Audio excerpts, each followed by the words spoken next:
Hey everyone, thank you so much for joining me for this little demo. The main idea behind Beam is that it's available anywhere you are on your Mac anytime you need.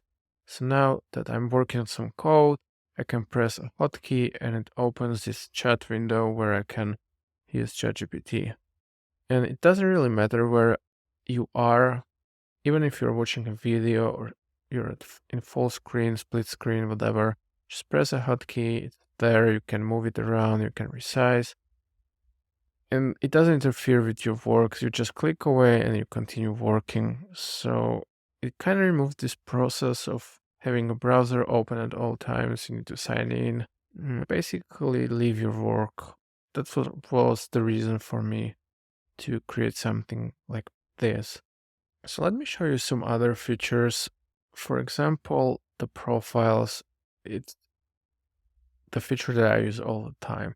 So the way the system is configured, it doesn't know anything about you or what you're trying to do. So it doesn't know that I'm working with TypeScript. So if I say sort an array,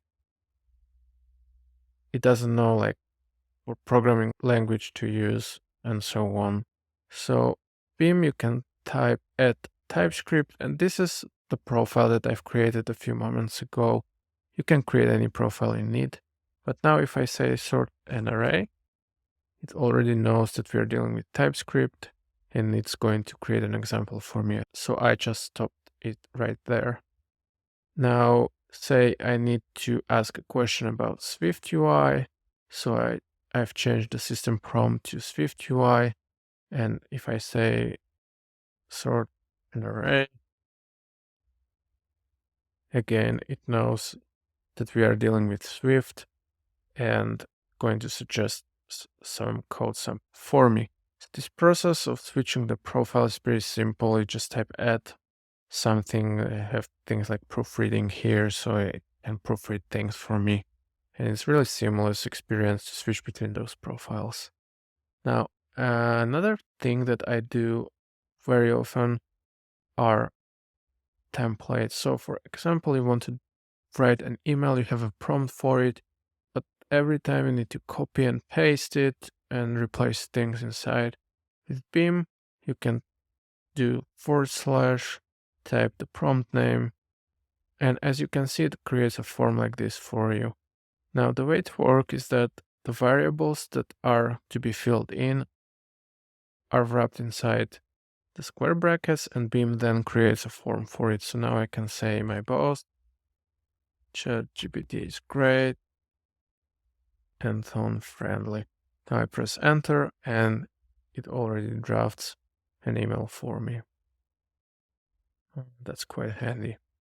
Now, another thing that I use quite often are macros. So for example, if you type some text over and over again, you can create a shortcut for it. Let's say you want to translate things to French. The prompt would be something like translate to French, and then you go and type whatever you need. With macros, you don't need to do this over and over again, especially useful for longer text.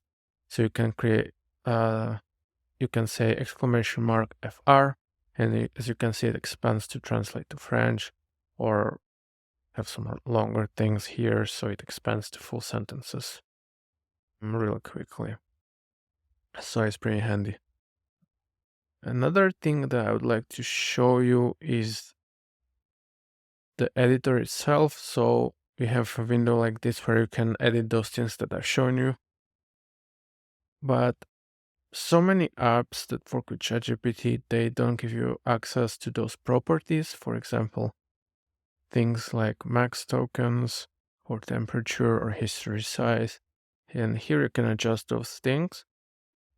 The history size is quite unique, I would say. So the way ChatGPT works, it doesn't have any memories. So in order to understand your context, you need to include all messages in the request, right? So if your thread is long, every message you send includes all the messages from the past. And it kind of can get expensive, especially if you use GPT-4. So here you can set the history size, and only 4 last messages will be included in context. So if you do things like proofreading, the context doesn't matter to you, right? You can include only last 2 or 3 messages, and it's going to save you some dollars here and there. So that's pretty useful. We have those things for other features that I've shown you before, but you can also create chat windows that are not floating, that they're actually mm, normal system windows, so you can, split them up and have multiple chats. Just do whatever you need to do. Um, yeah, so that's basically a quick demo of what Beam offers. I hope you like the idea and find it useful.